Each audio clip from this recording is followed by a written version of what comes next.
महाराज ये अधर्म का मित्र जो कलयुग है, इसने लोगों की बुद्धि को विकृत कर दिया, उल्टा कर दिया। लेकिन जब मैं श्री धाम वृंदावन गया तो वहां जाकर के मैंने एक कौतुक देखा, एक दृश्य देखा। क्या कि एक स्त्री रो रही थी और उसके पास में दो वृद्ध पुरुष लेटे थे। उस स्त्री ने मेरे को देखा और वह स्त्री मेरे को देख करके और वह कहने लगी, भो भो साधु चणतिष्ठ मंचिदामपि। हे साधु रुकिए रुकिए। मैं उस स्त्री के पास गया, मैंने पूछा कि देवी तुम कौन हो, तुम्हें क्या दुख है, क्या परेशानी है, तुम्हारे पास ये दो वृद्ध पुरुष पड़े हैं, ये कौन है? तो वह स्त्री कहने लगी कि महाराज मेरा नाम है भक्ति और ये जो दो पुरुष आप देख रहे हो इनका नाम है ज्ञान और वैराग्य। महाराज द्रविड़ देश में मेरा जन्म हुआ, कर्नाटक में मेरा पालन हुआ और महाराष्ट्र में मैं बुढ़ापे को प्राप्त। लेकिन आज जब मैं भगवान श्री कृष्ण की ये लीला भूमि वृंदावन में आई तो मैंने देखा कि मैं जो व्रत थी वो तो मैं आज जवान हूं और मेरे पुत्र जो जवान थे वो व्रत हो गए। अब बताइए महाराज, ये माता के लिए एक दुख की बात नहीं कि माता तो जवान हो, पुत्र व्रत हो। तो यहां नारद जी महाराज ने भक्ति का दुख दूर करने के लिए, ज्ञान वैराग को जगाने के लिए वेद वेदांत का पाठ किया। लेकिन पाठ सुनाए जब तक आंख खोल ले और जैसे ही पाठ बंद होता फिर अचेत होके पड़ जाते। तो देव ऋषि नारद जी महाराज को आकाशवाणी, भक्ति आकाशवाणी कि हे देव ऋषि नारद जी, अगर तुम भक्ति का दुख दूर करना चाहते हो, ज्ञान वैराग का बुढ़ापा दूर करना चाहते हो, तो तुम जाओ उसके लिए सत्कर्म। तो यहाँ देव ऋषि नारद जी कहते हैं कि संत कुमार जी, यही मैं आपसे पूछने आया हूं कि भक्ति का दुख दूर कैसे हो, और आकाशवाणी ने जो सत्कर्म के बारे में कहा वो सत्कर्म क्या? तो यहाँ संत कुमार जी कहते हैं कि देखो नारद जी, आकाशवाणी ने जो सत्कर्म बताया है वो सत्कर्म सूचि को नूनम ज्ञान यज्ञ है, स्मृतो बोधे श्रीमद भागवत लाप है, शतु गीत है शुकादिव्य। देखो नारद जी, आकाशवाणी ने जो सत्कर्म बताया है वो सत्कर्म है श्रीमद भागवत की कथा। तुम्हें भक्ति ज्ञान वैराग को ये भागवत की कथा सुनाओ तो उनका कल्याण हो जाए। नारद जी बोले, महाराज जब मैंने वेद वेदांत का पाठ किया, उनसे जब कोई असर नहीं हुआ तो इस भागवत से क्या होगा? तो यहां संत कुमार जी कहते हैं कि देखो नारद जी, वेदोपनिषदाम सारा जाता भागवती कथा, अत्युत्तमा ततो भाति पृथक भूता फलाकृति। देखो संत कुमार जी, वेद है वृक्ष और भागवत जो है इस वेद का फल है। वेद रूपी कल्प वृक्ष का अमृत में फल जो है उसी का नाम है श्रीमद् भागवत। क्योंकि जो स्वाद फल में आता है वही स्वाद वृक्ष में भी आता है। वेद और वेदांत का जो रस में सार है उसी का नाम है श्रीमद् भागवत। नारद जी कहते हैं कि महाराज एक बात बताइए, ये भागवत की कथा हम कहां पे कराएं? तो संत कुमार जी कहते हैं कि हरिद्वार में कराइए। हरिद्वार के अंदर गंगा जी के तट पर एक आनंद नामक तट है। आज वहां पर व्यास मंच लगाया और इस व्यास मंच पे चारों भाई संत कुमार आश्रित हो गए। नारद जी महाराज मुख्य यजमान बन गए भागवत कराने वाले। भागवत में बताया है कि जब हमें अपने घर भागवत की कथा कराते हैं तो जोड़े से बैठ के कथा सुननी चाहिए साथ, तब कथा कराने का फल मिलता। और बताया है कि हर कार्य में पत्नी को बाईं तरफ बिठाते हैं, लेकिन जब भगवान की कथा हम सुनते हैं और जब पूजा पाठ कराते हैं तो पत्नी का अधिकार दाहिनी तरफ हो जाता है।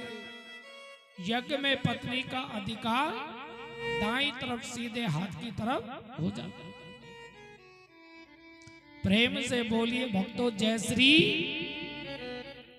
जय हो। ऐसे काम नहीं चलेगा, आप तो बोलते ही नहीं। कृष्ण भगवान की बोलो, वहां के बिहारी लाल की जय हो। अभी आपकी आवाज की बोलो, बालाजी महाराज की जय जय श्री राम। तो इस प्रकार से यहां आज देवऋषि नारद जी मुख्य यजमान बन गए भागवत को कराने वाले। संत कुमारों के द्वारा आज भागवत की कथा कराते हैं। सामने 3 आसन बिछा दिए भक्ति ज्ञान और वैराग्य के। अब तो चारों भाई संत कुमार आसीन हो गए और बड़ी सुंदर मेरे ठाकुर जी की कथा की व्याख्या। तो देवऋषि नारद जी महाराज कहने लगे कि हे संत कुमार जी, एक बात बताइए, जिस जीवन में जिस व्यक्ति ने जीवन में कभी सत्कर्म नहीं किया, क्या ये भागवत की कथा पापी व्यक्ति को सुनने पर भी उसे मुक्ति मिल जाती? तो यहां संत कुमार जी कहते हैं कि देखो नारद, ये मानेवा पापे कृतस्तु सर्वेदा सदा दुराचार रता विमार गरेगा क्रोधा अग्निदगिदा कुटिलास्य कामिने सप्ताह यज्ञे कलौ पुनन्तिते। देखो संत कुमार जी कहते हैं कि देखो नारद जी, जिस मनुष्य ने जीवन में कभी सत्कर्म नहीं, दुराचार परायण जिसकी मनोवृत्ति हो, क्रोध रूपी अग्नि में जो हमेशा जलता रहता, अगर ऐसा दुराचारी पापी व्यक्ति भी किसी के द्वारा 7 दिन ये भागवत की कथा सुन ले तो उसका भी मन पवित्र हो जाता। जिसका जीवन सत्य से हीन हो, जो सत्य नहीं बोलता, जो वर्ण संकर पद्धति में उत्पन्न हो। वर्ण संकर जानते हो किससे बोलते? माता किसी और बिरादरी की, पिता किसी और बिरादरी। जो व्यक्ति ऐसी स्थिति में जन्म लेता है, अगर वो भी किसी के द्वारा 7 दिन ये भागवत की कथा सुन ले तो उसका भी जीवन पवित्र हो जाता। संत कुमार जी कहते हैं कि देखो नारद जी, मैं तो यहां तक कहता हूं कि जिस व्यक्ति ने जीवन भर पाप कर्म किया हो और पाप कर्म करते करते जिसकी मृत्यु हो जाए और मरने के बाद भूत प्रेत पिशाच आदि बनना पड़े, और यदि उसके नाम पर भी ये भागवत की कथा कराए तो भी उसे मुक्ति मिल जाती है। नारद जी बोले, महाराज ये बात मेरे समझ नहीं आई कि जीवन भर पाप करने वाला और इस भागवत की कथा को सुन करके और मुक्ति पा लेता, कैसे? कृपा करके बताइए। तो संत कुमार जी कहते हैं कि नारद जी सुनिए, मैं तुम्हें एक बड़ी सुंदर कथा सुनाता हूं, बड़े ध्यान से सुनेंगे। तुंगभद्रा तटे पूरम भूत पतन मुतमम यति वर्णा है सधर्मे सत्य सत्य करम तत्परा। तुंगभद्रा नदी के किनारे भक्तों एक बड़ा सुंदर नगर था, और उस नगर में चारों वर्णों के लोग रहते थे, चारों समाज के लोग रहते थे। उसी नगर में एक पंडित जी रहते थे जिनका नाम था आत्मदेव। ये आत्मदेव पंडित जी विद्वान पंडित जी थे, कर्मकांडी थे, पूजा पाठ करने वाले थे, और ये पंडित जी धनवान भी थे, लेकिन इनकी वृत्ति थोड़ी लोभ में थे, थोड़े लोभी पुरुष बोलते हैं आत्मदेव। आत्मदेव पंडित जी बड़े ही अच्छे पंडित जी थे, लेकिन इनकी पत्नी जिसका नाम था धुंधली देवी, अब कहते हैं कि यथा नाम तथा, जैसा पत्नी धुंधली का नाम था वैसे ही उसके गुण थे। आत्मदेव पंडित जी की पत्नी धुंधली ऐसी थी कि वो सबसे ज्यादा बोलने वाली, हर किसी से लड़ाई झगड़ा करने, और वाणी तो उसकी ऐसी थी कर्कश वाणी, जब भी किसी से बोलती तो समझो कि वो लड़ाई कर। लेकिन अति चोरेरा भक्त, ऐसे लोग जो होते हैं ना, ये बहुत दिखावा, ज्यादा बोलने वाले जो होते हैं ना, वो समझो कि ज्यादा दिखावा कर। आत्मदेव पंडित जी यजमानों के घर पूजा पाठ कराने जाते, पीछे से पत्नी धुंधली का राज्य, लड़ाई झगड़ा करना, इधर उधर की बातें करना, बस यही सब काम।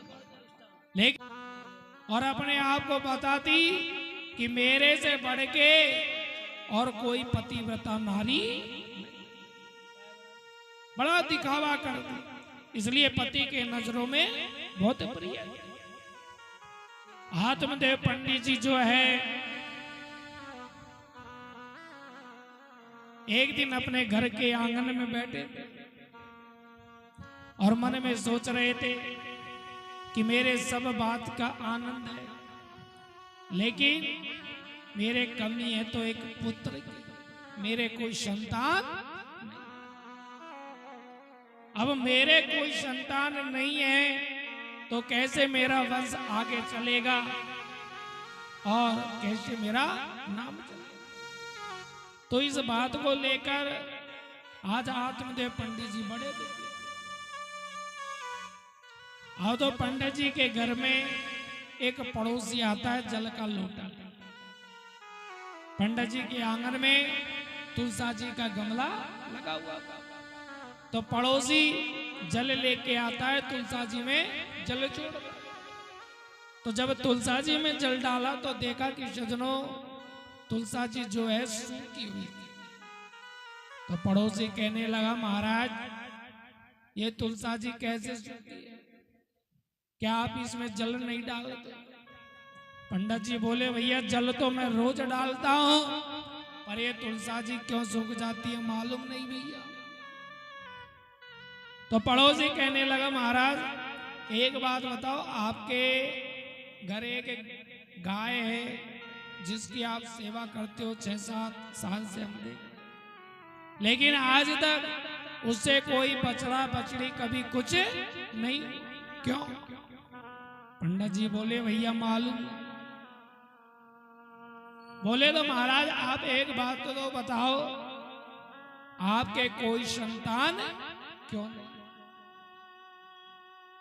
आप तो देखो पंडित जी पहले से बहुत दुखी थे, मेरे कोई संतान नहीं। अब तो भक्तों पड़ोसियों का भी कहना शुरू, पड़ोसियों का कहना शुरू हो गया, क्योंकि सजनों अच्छे पड़ोसी है ना जो भी बड़े भाग्य से मिलते, और ज्यादा अच्छे पड़ोसी मिल जाए ना तो वो भी बड़े खतरनाक होते। हाँ अब तो पड़ोसियों का ताना देना शुरू हो गया कि आपके संतान नहीं, आपकी गाय ने बछड़ा क्यों नहीं दिया, आपके तुलसा जी क्यों सूख जाते। पड़ोसियों का कहना शुरू हो गया। अब तो आत्मदेव पंडित जी ने एक दिन 5 ब्राह्मणों को भोजन का निमंत्रण और सोचा कि 5 ब्राह्मणों को मैं भोजन कराऊं और अपने पितृ देवताओं को भोग हो सकता है मेरे पितृ नाराज हो, पितरों की कृपा। अब तो ब्राह्मणों के लिए बढ़िया भोजन बनवाया और भोजन बनवा के और अपने पितृ देवताओं को भोग अर्पण करने लगा। जैसे ही भोग अर्पण करने लगा तो उसी समय 5 ब्राह्मण भोजन करने आए। तो उन्होंने देखा कि पंडित जी आत्मदेव अपने पितरों को भोग दे अर्पण कर रहे हैं। तो आज आत्मदेव पंडित जी के हाथ से उनके पितृ देवताओं ने भोग स्वीकार नहीं किया। तो 5 ब्राह्मणों ने देखा कि ये कैसे पंडित जी है, अरे इसके हाथ से इसके पितरों ने भोग स्वीकार नहीं किया तो हम इसके घर का भोजन कैसे कर सकते, हमें इनके घर का भोजन नहीं करना। और 5 पंडित बिना भोजन किए और वापिस लौट के चले गए। अब तो भक्तों गृहस्थी का सबसे पहला धर्म होता है अतिथि का सम्मान करना। हमारे द्वार पे, हमारे दरवाजे पे, हमारी बस्ती कोई भी साधु संत ब्राह्मण आ जाए तो उसका सम्मान करना, उसकी सेवा करना, उसे भोजन कराना हम गृहस्थियों का सबसे पहला